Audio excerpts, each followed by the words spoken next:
T'as déjà certainement entendu cette phrase, l'escalade est un sport complet qui sollicite l'ensemble du corps, notamment les muscles profonds. Mais ça explique pas forcément quels sont les muscles qui sont le plus sollicités. Donc c'est la question que j'ai posée à Rémi et à Florian, deux kinés du sport que j'ai vus il y a quelques semaines pour faire mon bilan musculaire. Et c'est ce que j'ai envie de te partager aujourd'hui au sein de cette vidéo, avec pas mal d'explications et de schémas pour essayer de simplifier tout ça.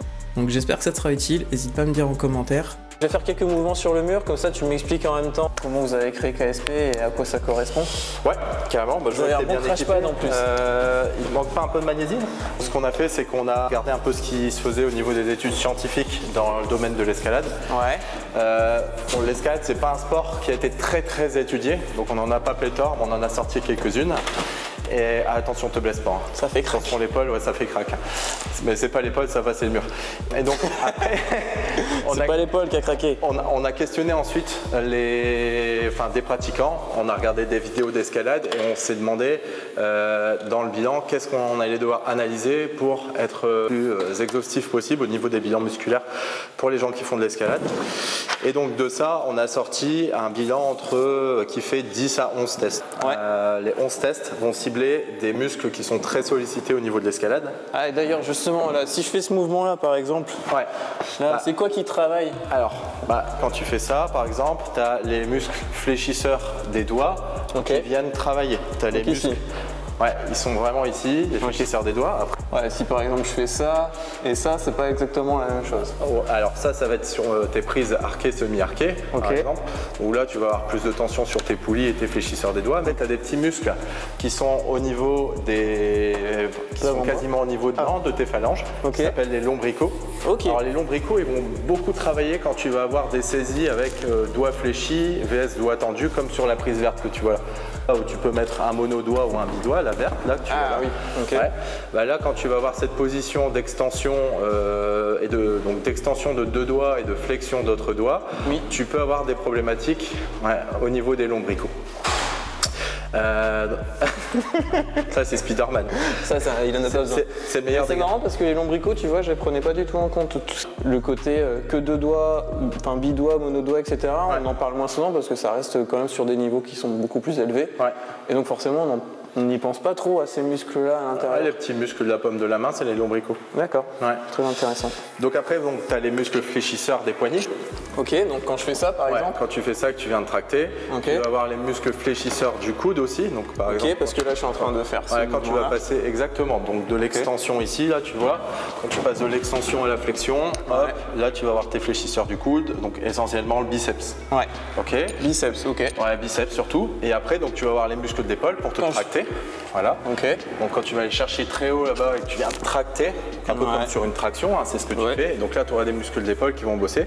Donc essentiellement des muscles de ce qu'on appelle de la fermeture. Donc ça va être plutôt grand pectoral, ça va être le grand dorsal là, qui part vraiment de là, qui va jusqu'ici. Ça tombe bien, c'était dans la dernière vidéo tout ça. Le grand dorsal, c'est bien, t'as bien fait d'en parler. C'était les tractions.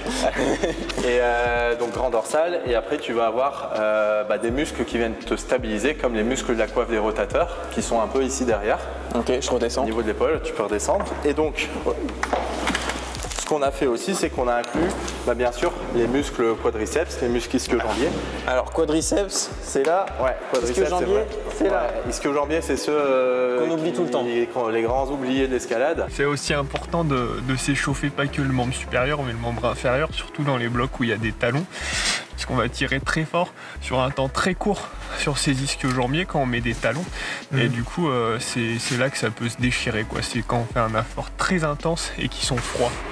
Et de tous les sports. Et de souvent tous les sports, ouais. On en parle quand même de plus en plus. Mais par exemple, quand tu vas faire du dévers, et tu vas avoir la jambe, tu vas faire une attaque avec, voilà, par exemple. Un talon. Un talon, tout à fait. Par exemple. Sur le talon, sur grande amplitude, un talon grande amplitude, tu vas avoir vraiment un énorme travail des ischio-jambiers. Comme là, ça. T'as vraiment, et puis quand tu dois aller chercher. Ouverture de hanche. En ouverture et poussée, tu as les ischios qui vont se tendre. Et les fessiers. Et les fessiers, tout à fait.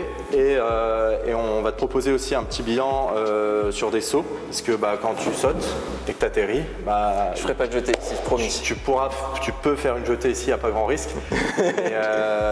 Mais ouais, sur les sauts, en fait, on va essayer de voir si quand tu atterris, tu as autant de force à droite qu'à gauche et si tu n'as pas des petits manques ou des petits déficits. Voilà, tout à fait. Et les muscles des mollets aussi qui viennent te pousser quand tu vas faire de la carre interne, de la carre externe. Comme ça. Donc on va, ouais, tout à fait. Ça, c'est les muscles de la propulsion. Pour les pointes. Ouais, pour les pointes, pour la performance, c'est hyper important. Ok. Et cheville? Et cheville, ouais.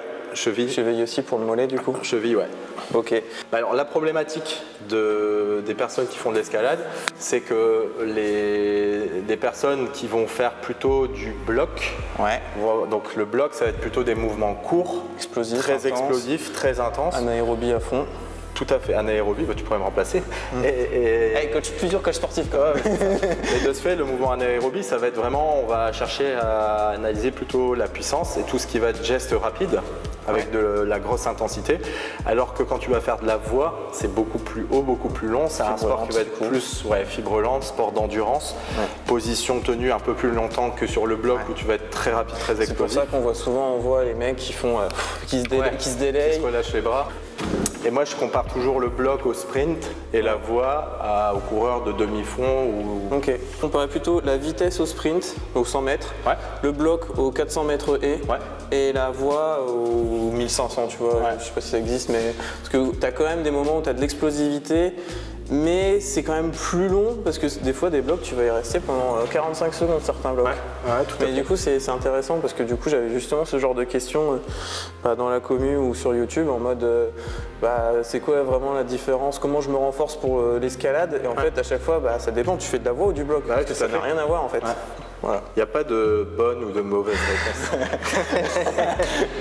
Cette vidéo était un peu plus technique que les précédentes, forcément entre un kiné du sport et du coup moi qui ai terminé ma formation de coach sportif à présent, je trouve que c'est super pertinent pour toi d'apprendre un peu plus de termes techniques, un peu plus comment les muscles fonctionnent, parce que c'est bête, mais si tu comprends qu'est-ce qui est utilisé sur le mur quand tu grimpes, tu peux comprendre pourquoi des fois tu as des petites gênes, des petites douleurs à tel endroit, alors que c'est pas forcément directement quelque chose qui nous viendrait en tête. Je pensais pas forcément que les pectoraux étaient utilisés activement pendant la grimpe. Moi je le voyais plus comme un muscle antagoniste de l'escalade, et donc pertinent à travailler en dehors de l'escalade pour éviter les blessures. Mais je pensais pas que ça avait un rôle aussi primordial en escalade.